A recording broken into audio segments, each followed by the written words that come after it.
네, 안녕하세요. 2차전지에 올인을 하고 있는 권영원이라고 합니다. 좀 전에 오랜만에 찍은 영상 이후에 한번 더 찍어 보도록 하겠습니다.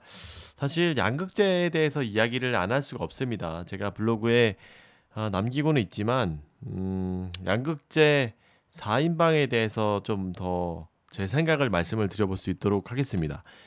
물론 이제 블로그에 많이 남기고 있지만 제가 LNF, 코스모 신소재, 포스코 퓨처엠, 에코프로비엠 이 종목들에 대해서 특히 조금 이야기를 많이 합니다. 사실 근데 제가 굉장히 이런 부분에 대해서 좀 조심스러운 부분이 뭔가 좀 부정적인 이야기들을 하면은 제가 잠깐 10번을 블로그에도 토했지만 잘 안 들으시려고 해요. 저 역시도 사실 뭐 그런 건 이해하지만 이게 뭐랄까요? 너무나 그 안티적인 특히 한병화 위원이나 뭐 이런 것들이 있으면 다 팩트 체크해보고 이런 반대의 의견을 좀 들어보는 습관을 가졌으면 좋겠다라는 부분은 제가 뭐 저 역시도 저한테도 하는 말이겠지만 그런 부분은 우리가 꼭 청취를 잘 했으면 좋겠습니다. 그런 거 잘못하면은 그 함정의 그 편견의 늪에 빠질 수 있기 때문에 그런 부분은 꼭 한번 2차 전지 투자자 여러분들이 꼭 제일 심한 것 같아요. 제가 다른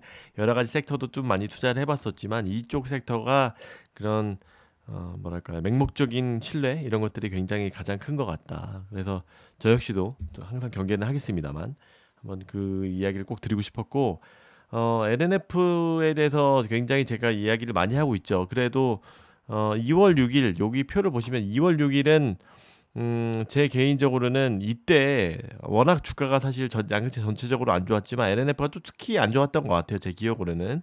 그래가지고 제가 이때 사실 좀 다른 배터리에 제가 많이 말씀드렸죠. 저는 이 소재 안에서도 이 셀 안에서도 서로의 비중을 조정을 하고 있습니다. 물론 현금의 비중이 있었을 때는 좀 더 탈 수 있겠지만 그런 것들 저도 이제 무한정 현금이 있는 것이 아니기 때문에 저도 현금 관리를 잘 해야 되지만 못하는 경우도 있기 때문에 그런 부분은 어쩔 수 없이 다른 소재에서 예를 들어서 에코프로비엠의 비중을 아니면 LG 에너지 솔루션의 비중을 LNF에 타고 막 이런 행위들을 합니다. 이런 것들을 나름 소지 뭐 이렇게 왔다 갔다 이런 빅 이벤트가 있을 때마다 좀 하긴 하는데 그런 부분에 있어서 제가 다른 소재의 비중을 줄이고 더 많이 탔던 때가 2월 6일입니다. 그래서 제가 이 몇 개월 전부터 2월 6일을 계속 이 포인트로 해가지고 엑셀을 올리고 있는데 왜 2월 6일이냐? 2월 1일도 아니고 1월 1일도 아니고 이런 말씀을 하시지만 뭐 요거는 제 기준에 제 저만의 성적표를 한번 받아보고 제 의사가 제 판단이 맞았는지를 한번 다시 체크해 보기 위한 날짜하고 이 관리 포인트라고 생각을 해주시면 좋을 것 같습니다. 이게 각자 한 번씩 뭐 몇 개월마다 뭐 1개월마다 뭐 한 하루 이틀마다 이렇게 성적표를 평가해 보는 것은 의미가 없겠지만 몇 개월마다 비중 조절을 하시는 분들이라고 하면 이런 것들을 자기가 해보고 실적이 안 좋았으면 내가 틀렸구나 내가 더 어떤 부분이 틀렸을까 왜 이렇게 내가 예상한 대로 안 흘렀을까 그런 것들을 한번 체크해 보시면 좋을 것 같아요. 물론 LNF는 그나마 양호했습니다만 물론 제가 그 전에부터 갖고 있던 물량들이 너무나 많아서 이 정도의 상승을 갖고는 크게 의미 없습니다만 요거는 그런 의미다라고 말씀드렸고 1등이 LNF였고 제 기준에서는 코시모신 소재는 그나마 비슷비슷했고 포스코 퓨처엠 에코프로비엠은 12%나 빠졌습니다. 이제 물론 에코프로비엠은 뭐 그 전에 너무나 많이 올랐었기 때문에 야 이거 뭐 어, 당연히 그 기준으로 봐서 그렇지만 어쨌든 저는 그때 에코프로비엠이 조금 힘들다고 봤습니다. 이거는 에코프로비엠 저도 에코프로비엠을 가지고 있습니다. 여러분들 제가 에코프로비엠을 비교를 어쩔 수 없이 대장이니까 가장 비교하기가 쉬운 부분이니까 너무나 잘하고 하는 회사니까 비교를 하는 것이지 에코프로비엠을 그나마큼 또 잘 알고 있고 그만큼 뭐 비하하고자 하면 절대 아닌 거를 여러분들께 꼭 다시 한번 강조를 하고 싶고 왜냐면 저도 지금 에코프로비엠에만 지금 1억 넘게 있어요. 예, 그거를 제가 왜 깔려고 하겠습니까? 이해가 조금 그런 부분은 안 됐다라는 부분을 말씀드리고 싶고 에코프로비엠이 조금 부진했었던 이유는 에스포드 때문이에요. 다들 제가 수없이 많이 말씀을 드려서 아시죠? 이 최종 OEM이 굉장히 지금 중요한데 포드 이거 뭐 물론 PER도 지금 또 저기 얘기하긴 했지만 지금 일단은 포스코 퓨처엠이나 에코프로비엠 같은 경우는 PER을 2년 뒤에 거의 50배, 60배에 달하는 그 가치를 받고 있어요. 당연히 근데 이게 올라갈 때는 야 지금 뭐 엔킴도 지금 난리 났잖아요. 그런 것들이 올라갈 때는 한없이 올라가요. 야 PER이 뭐야? 너 나 신경도 안 써. 지금 이게 얼마나 청사진이 많은데 지금 만들면 만드는 대로 그냥 무조건 팔리는 시장인데 무슨 소리야? 이렇게 볼 때가 이 불장에서는 그런 것들이 아무것도 평가를 의심을 받진 않지만 이렇게 지금 업황이 부진해 있을 때는 그런 부분에 있어서 굉장히 챌린지를 많이 받는다. 그래서 이게 뭔가 이벤트가 없으면 이게 내후년도에 2년 뒤에 PER이 50 몇 배, 이거 당연히 그래도 저희가 이 전기차 섹터가 3, 40배씩 막 이렇게 신장해 줄 때는 그런 것들을 의심을 받지는 않지만 이런 것들을 분명히 지금은 섹터가 침울해 있는 거기 때문에 의심을 받는 구간이다라고 볼 수 굉장히 위축되어 있는 가치 평가 부분이다. 왜냐면 실적이 계속 줄잖아요. 그래서 신장률도 계속 줄잖아요. 그래서 이런 것들에 의심을 많이 받고 있는 상황이었다. 사실 그래서 어쩔 수 없이 이런 반전의 포인트들이 있지 않으면 나오기가 상승하기가 쉽지 않은 상황이었긴 했습니다. 더더구나 에코프로는 더 심했죠. 그래서 저도 뭐 그나마 잘하고 하는 에코프로가 120만 원에 판 거는 굉장히 잘한 행동이라고 저도 뭐 자뻑 영상을 막 올리기도 했었죠. 뭐 근데 LNF나 뭐 다른 셀들이 많이 부진해서 저도 역시도 많이 굉장히 부진했었습니다만 제가 그 여러 개 중에 잘한 것도 있고 못한 것도 있지만 그래서 그것에 대한 결과가 지금의 저의 자산인 거고요. 그래서 지금 에코프로비엠이나 포스코퓨처엠은 그런 PER에 대한 이런 챌린지를 계속 받고 있는 상황에서 분명히 모멘텀이 필요한 상황이다. 근데도 실적에 뭔가 이런 리스타킹이나 이런 것들이 필요한데 갑자기 지금 포드에서 완전히 지금 변심을 해갖고 전기차 말고 지금 하이브리드가 또 완전히 징검다리가 아니라 대세가 될 거다 막 이런 얘기하고 있죠. 물론 얘네들은 굉장히 큰 몇 년 뒤에 이 전동화를 하지 못한 거에 대한 후폭풍이 굉장히 세게 올 겁니다. 그래서 이런 것들은 사실 전동화에 대해서 얘네들은 준비가 안 됐어요. 이런 폭스바겐이나 현대차나 어디죠? 뭐 이런 애들이나 그나마 잘 되어 있지. GM이나 이런 뭐 그런 애들이 안 돼 있고 이 나머지 애들은 사실 이 전기차 이 캐즘이 온 게 더 좋은 상황이에요. 왜냐면 얘네들은 어쩔 수 없이 테슬라라는 매기가 와가지고 다 휘젓고 지금 전동화 막 자율주행 하니까 이렇게 얘네들이 막 뒤늦게 뛰어들어가지고 뭐 하나에 포드 픽업 트럭 하나 파는데 뭐 몇 천만 원씩 난리 손해인 구조인데 얘네들이 지탱을 할 수가 없는 거예요. 그렇기 때문에 어쩔 수 없이 얘네들도 내연체를 더 오래 끌고 가고 싶고 그런 상황에서 내린 선택이다라고 볼 수 있습니다. 그래서 얘네들이 포드가 완전히 SK온 입장에서는 몇 개나 공장을 완전히 올인하는 것처럼 만들었는데 JV를 만들었는데 이렇게 지금 포드가 중단이 되면서 거의 완전히 전략을 대폭 수정하면서 SK온 밸류체인한테 굉장히 악 영향을 끼치고 있습니다. SKIT도 지금 뭐 반토막 나고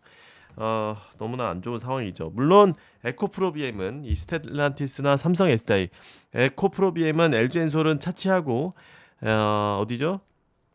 SK온에서 거의 1벤더고 삼성 SDI에서도 1벤더입니다. 가장 근데 SK온에서의 더 몰입도가 더 크죠. 이런 몰입도가 더 크다는 게 비중이 1위가 더 공고히 돼 있죠. 삼성의 SDI도 물론 합작도 하지만 이 포스코 퓨처엠에 치고 들어오는 바람에 어쨌든 SK가 더 큰데 이렇게 SK 밸류 체인이 흔들어지면서 굉장히 안 좋은 환경에 빠져 있긴 합니다. 이 PER 밸류나 이런 생산량 부분에서 다만 그나마 버텨주는 거는 삼성 SDI 쪽에서 이런 캐파 물량들이 얘네들이 잘 해주면서 분명히 스텔란티스가 신차되면서 어느 정도 보완은 해주고 있다. 그래서 뭐 근데 당연히 냉정히 봤을 때 이 포드 쪽에서 흔들린 거는 여지없는 사실이다. 그렇기 때문에 이렇게 주가가 많이 빠진 겁니다. 그리고 더더구나 대장주는 더 이렇게 위험할 때 많이 이렇게 의심을 받곤 하죠. 그다음에 근데 포스코 퓨처엠은 좀 상대적으로 괜찮았던 게 2월 요 표 기준입니다. 그래도 얘네들도 똑같이 밸류체인의 의심을 받고는 있지만 그나마 갖고 있는 게 GM이죠. 제가 그 글을 올렸습니다. 이 많은 분들이 또 "야 말이 되냐." 이런 얘기도 하셨지만 제가 생각하는 애널리스트들이 생각하는 그런 저도 애널리스트 쓸 때 일부 동의를 하는데 이런 GM 밸류체인들이 신차가 굉장히 많이 나오고 있죠. 어저껜가 리릭도 나왔죠. 그래서 이런 GM 밸류 체인의 신차들이 굉장히 많이 GM하고 포드를 미국에서 꽉 잡고 있는데 우리는 미국을 완전히 미국에 목매고 있는데 유럽이 지금 다 안 돼 갖고 난리 나서 지금 미국에 목매고 있는데 예? 그런 부분에 있어서 요 어디죠? 이 GM의 이런 목표 근데 사실 얘네들은 GM도 목표 자기네들이 뭐 몇십만 대 판다고 했지만 실제 판매량은 완전 엉망이었어요. 물론 그런 것들이 신차 판매가 지연된 것도 있지만 이런 것들이 경쟁력이 좀 부족하다는 이야기입니다. 그럼에도 불구하고 이제 조금 경쟁력인 차들이 나오는데 그러면서 당연히 얘네들이 신차 출시하면 어느 정도 기존 고정 값으로 어느 정도 배터리를 주문할 수밖에 없습니다. 그래서 어느 정도 GM 밸류 체인들은 배터리 리스타킹도 있고 좀 더 잘 될 것이다라고 하는 부분이 GM이었고 그다음이 현대차가 요즘에 너무나 잘하고 있죠. 좀 전에 현대차도 뭐 거의 50% 신장을 했다고 하는 것 같아요. 미국에서 전기차가. 그래서 현대차 같은 경우도 너무나 지금 뭐죠? IRA 보조금도 못 받고 있는데 이거 지금 얘네들이 맨땅에 헤딩하고 있는데 그럼에도 불구하고 굉장히 잘해주고 있습니다. 이제 지금 EV9인가요? 미국에서 첫 생산돼서 이제 올해 하반기에서 분명히 얘네들도 보조금을 받기 시작하죠. 그러면은 더욱더 얘네들은 음, 오를 거예요. 지금 현대기아차가 점유율이 지금 뭐 2등 정도 되죠. 뭐 요즘에도 볼보가 또 많이 올라왔다고 하지만 현대기아차가 합하면 10%까지도 갔었죠. 그런 것들이 보조금 없이도 이루어졌던 부분인 거기 때문에 현대차도 분명히 올라갈 것이다라고 보고 그다음에 GM 현기차, 그다음에 테슬라. 테슬라는 너무나 얘네들이 1분기 때 부진했습니다. 여러 가지 이유도 있었고 뭐 홍해 이슈도 있었고 뭐죠? 뭐 데모도 있었고 있었지만 사실 굉장히 경쟁력이 조금 위태로웠습니다. 그래서 가격 인하도 굉장히 많이 했고요. 그럼에도 불구하고 이런 것들이 모델 3가 공백기가 있었는데 모델 3 하이랜드가 본격적으로 나오면서 부진했던 것들을 한 번에 좀 뒤집으려고 노력을 하고 있습니다. 그런 것들이 보여지는 게 이 IR 이 제로 금리 프로모션이라고 해서 이 지금 금리 때문에 오토 금리가 너무나 비싸서 다들 사기 힘들어하는데 그런 부분을 경감시켜주는 제로 금리 프로모션을 통해서 생산량을 판매량을 굉장히 높게 이끌어주고 있습니다. 그래서 뭐 중국에서의 보험 중국이 그래도 판매량이 굉장히 제일 중요한데 보험에서 중국에서도 굉장히 많이 판매하고 있고 유럽에서도 선방하고 있고 미국에서도 이런 것들이 잘 먹히고 있는 것 같습니다. 이런 것들의 이 제로금리 프로모션은 중고차 가격을 좀 방어를 해주면서 하는 거 부분이기 때문에 더 좋다라고 제가 블로그 글에도 남겼으니까 또 한번 보시면 좋을 것 같아요. 그래서 테슬라도 사이버 트럭도 거기다 또 램프업을 했어요. 사이버 트럭이면 LLF 양극재가 들어가죠. 4680 양극재가 들어가죠. 그래서 사이버 트럭 같은 경우는 수요의 제약을 받지 않는 거다. F150보다 이제 지금 더 많이 판매가 되기 시작했습니다. 왜 그러냐면 생산량을 더 많이 늘렸기 때문에 생산량이 곧 판매량이 되는 구조로 되어 있기 때문에 얘네들은 더욱더 높이 올라가고 있습니다. 요 양극재에 대해서는 제가 한번 끊고 가야 될 거예요. 지금 벌써 13분이 됐기 때문에 양극재 2편에서 뵙겠습니다.